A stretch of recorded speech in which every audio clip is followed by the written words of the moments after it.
किसी भी आंदोलन के पीछे जनता की भलाई का उद्देश्य होना चाहिए, ना कि कोई सेल्फ एजेंडा या केवल ये सिर्फ एक दिखावटी या फिर एक सिर्फ बनावटी माहौल बनाने का प्रयास किया जा रहा है क्या।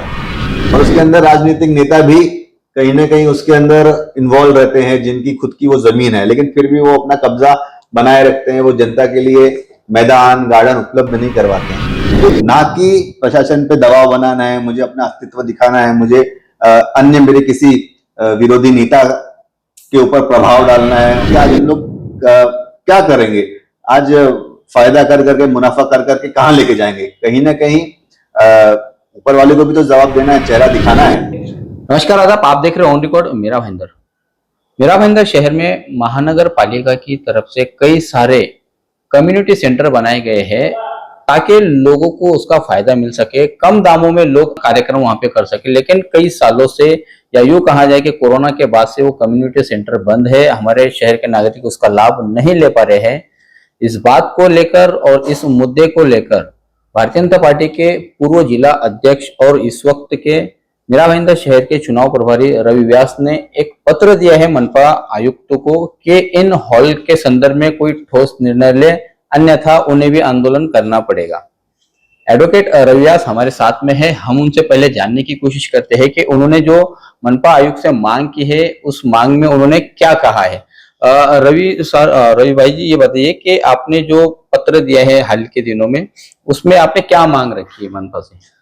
मेरी उस माननीय आयुक्त साहब को मैंने एक पत्र लिखा है, जिसके अंदर जिस तरीके से आप सभी जानते हैं कि हमारे मीरा भाईंदर शहर में जनता के करोड़ों रुपए खर्च करके हम लोगों ने कई सारे नए कम्युनिटी हॉल बनाए थे हमारे पिछले कार्यकाल के अंदर, जिसके अंदर उदाहरण के तौर पर स्वर्गीय मीनाताई ठाकरे हॉल, स्वर्गीय प्रमोद महाजन हॉल, श्री अप्पा साहब धर्माधिकारी हॉल और अन्य भी कई सारे हॉल का निर्माण किया गया था, जिसके अंदर जनता के पैसे बड़े पैमाने पे खर्च किए गए थे। उद्देश्य क्या था कि मीरा भाईंदर शहर की जो आम जनता है, उनके जो जीवन में प्रसंग होते हैं, चाहे वो शादी ब्याह की बात हो, कोई सामाजिक कार्यक्रम हो, कोई सांस्कृतिक कार्यक्रम हो, तो ये सभी कार्यक्रम के लिए जगह उपलब्ध कराई जाए और वो कम दामों के अंदर रिजनेबल रेट्स पे हम जनता को व्यवस्था दे पाए।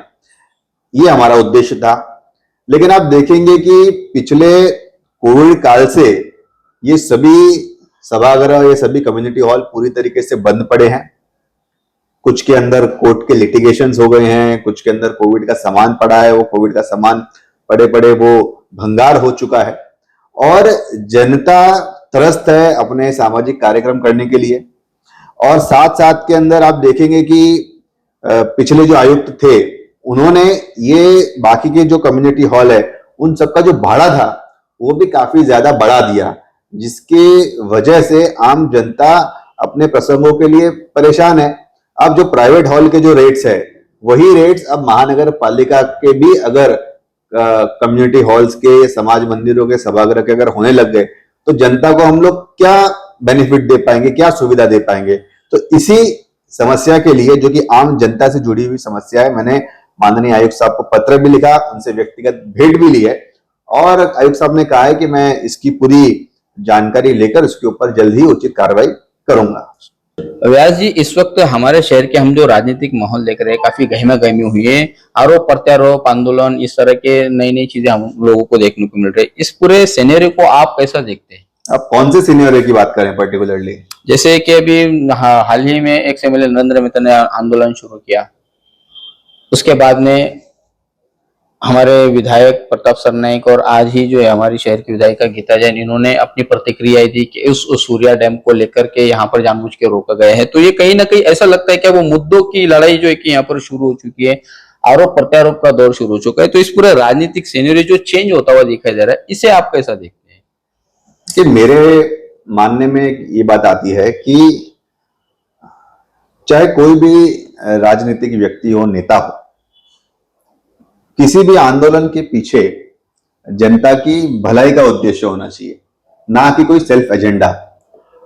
मेरा यह कहना है कि अगर हम जनता के विषयों को वाकई में ईमानदारी के साथ में रखते हैं, क्या उनके लिए हम सच में लड़ाई करना चाहते हैं, या केवल ये सिर्फ एक दिखावटी या फिर एक सिर्फ बनावटी माहौल बनाने का प्रयास किया जा रहा है क्या?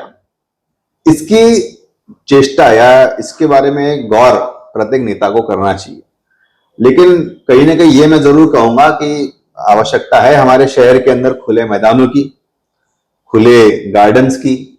तो जितने भी ऐसे समस्याएं हैं जहां पे महानगर पालिका का आरक्षण है, जहां पे महानगर पालिका गार्डन है, लेकिन वहां पे कोई विकासक जो है उसके ऊपर अपना अतिक्रमण करके रखा है और लोगों के लिए गार्डन उपलब्ध नहीं कराया जा रहा है, या फिर लोगों को मैदान उपलब्ध कराने के लिए लोगों को आंदोलन करना पड़ता है और उसके अंदर राजनीतिक नेता भी कहीं ना कहीं उसके अंदर इन्वॉल्व रहते हैं, जिनकी खुद की वो जमीन है, लेकिन फिर भी वो अपना कब्जा बनाए रखते हैं, वो जनता के लिए मैदान गार्डन उपलब्ध नहीं करवाते हैं। तो इन सारी चीजों के ऊपर थोड़ा सा सेंसिटिव होना चाहिए। हर जगह अगर व्यक्ति अपना स्वार्थ देखेंगे और राजनीति को केवल एक पैसा कमाने के साधन की दृष्टि से अगर कोई उपयोग करता है तो उससे बड़ा पाप मैं समझता हूं आज के इस कलयुग में नहीं हो सकता है। तो मैं किसी का नाम नहीं लेता हूं, लेकिन मेरा यही कहना है कि जहां पानी की बात, उदाहरण के तौर पर अगर कोई पानी की लाइन आ रही है, सूर्या प्रकल्प की कोई लाइन है, तो ऐसे आज ही मैंने सुना कि भाई ये जो लाइन है उसके अंदर कोई रोड़ा डाल रहा है, उसे काम करने नहीं दिया जा रहा है। अब मुझे नहीं पता कि उसमें कितनी सच्चाई है या नहीं है, क्योंकि मैंने प्रैक्टिकली वहां पे जाके उसको वेरीफाई नहीं किया है, लेकिन एक कॉमन सेंस की बात है या फिर एक मानवता के दृष्टिकोण से बात है। हाल ही के अंदर पानी की समस्या हम लोग देख रहे हैं, पिछले महीने में, पिछले हफ्ते में शटडाउन बार बार था, लोग पानी के लिए त्राहिमाम कर रहे हैं। तो ऐसे सभी विषयों पे जहां पे पब्लिक का इंटरेस्ट होता है, वहां पे वेस्टेड इंटरेस्ट ना देखते हुए, ना रखते हुए जनता के हित में काम करना चाहिए। क्या आपको नहीं लगता है कि एक्स एमएलए नरेंद्र मेहता इस वक्त जो आंदोलन छेड़े हुए है वो जनता के हित में है? देखिए, मैंने आपको यही कहा कि जनता के हित की बात अगर करना और जनता के लिए सच्चाई से लड़ना, ये दोनों बातों का ख्याल रखना चाहिए। नरेंद्र मेहता जी क्या कर रहे हैं उसके बारे में मैं कोई भी टिप्पणी देना योग्य नहीं समझता हूं, वो पार्टी के नेता है। लेकिन ये मैं जनरल बात कर रहा हूं कि हर एक पार्टी के कार्यकर्ता और नेता की जिम्मेदारी है कि वो ईमानदारी के साथ में जनता के लिए लड़े, ना कि प्रशासन पे दबाव बनाना है, मुझे अपना अस्तित्व दिखाना है, मुझे अन्य मेरे किसी विरोधी नेता के ऊपर प्रभाव डालना है, उनके कामों के ऊपर मुझे प्रतिबंध लगाना है, विकास कार्यों को रोकना है। ये सोच ना रखते हुए जनता के हित के लिए, जनता की आवाज के लिए, गरीब जनता के उत्थान के लिए हर एक नेता को ईमानदारी से कार्य करना चाहिए। क्या है, कहीं ना कहीं हमारा कॉन्शियस वो तो हमें अलाउ करना चाहिए। ठीक है, आज हम लोग क्या करेंगे, आज फायदा कर करके, मुनाफा कर करके कहां लेके जाएंगे? कहीं ना कहीं ऊपर वाले को भी तो जवाब देना है, चेहरा दिखाना है और जनता को भी चेहरा दिखाना है। तो मेरा ये है, इसके अंदर मैं किसी के ऊपर टिप्पा टिप्पणी नहीं कर रहा हूं, लेकिन मेरे एक आपने ऐसे ही मुझसे ठीक है, आप टिक्का टिप्पणी नहीं कर रहे हैं, लेकिन आपको जो कहना था आपने कह भी दिया है। आप उनके आंदोलन में क्यों शामिल नहीं हो रहे या कहीं पर दिखाई नहीं दे रहे? ऐसी कोई बात नहीं है। मुझे आंदोलन की जो सूचना है वो मुझे समय पर नहीं मिली थी और शायद मैं कहीं कार्य से व्यस्त भी था, लेकिन कोई भी पब्लिक इंटरेस्ट का होता है तो उसके अंदर पार्टी के सभी कार्यकर्ता सम्मिलित होते हैं। आगे जो इस मामले को लेकर जो आंदोलन होंगे, क्या आप उसमें शामिल होंगे? देखिए, जनता के हित के अंदर कोई भी आंदोलन होगा, चाहे वो मेरे नेतृत्व में हो या मेहता जी के नेतृत्व में हो या गीता जी के नेतृत्व में हो, किसी के भी नेतृत्व में हो, हम सभी कार्यकर्ताओं को, सभी पार्टी के जो भी साथी जिम्मेदार पदाधिकारी है, उन सभी को सम्मिलित होना ही चाहिए। ठीक है, जहां से हमने शुरू किया तो वहीं पर मैं आता हूँ अपनी बात खत्म करते हुए। आपने जो मांग की है मनपा आयुक्त से, उस मांग को लेकर क्या आपने कोई समय सीमा दी है? और अगर आपकी इन मांगे माने नहीं जाती है उस समय सीमा के भीतर, तो आपका अगला रुख क्या होगा? जहां तक मुझे लगता है, संजय काटकर साहब जो हमारे शहर के आयुक्त है, प्रशासक है, वो प्रैक्टिकल इंसान है, संवेदनशील है, वो चीजों को पब्लिक हित के विषयों को प्राथमिकता देते हैं। पिछले भी मैंने देखा विषयों के अंदर जिस तरीके से उन्होंने जब वो स्विमिंग पूल बनाने के लिए पेड़ काटने की बात थी, उसके अंदर भी जब लोगों ने ऑब्जेक्शन लिया, हमने भी आयुक्त साहब को विनंती की, तो उन्होंने पब्लिक इंटरेस्ट के अंदर विनंती को माना। तो कहीं ना कहीं मुझे पूरा विश्वास है, और दूसरी हमारी सत्ता भी है। आंदोलन करने की नौबत तब आएगी जब हम लोग सत्ता के अंदर रहते हुए हम लोग अगर सक्षम नहीं है। क्या हमें हमारे नेताओं पे भरोसा नहीं है क्या? क्या हमारी गवर्नमेंट है वो सक्षम नहीं है क्या कि आयुक्त साहब के ऊपर दबाव डाल सके या उन्हें उनसे पब्लिक इंटरेस्ट के काम करवा सके?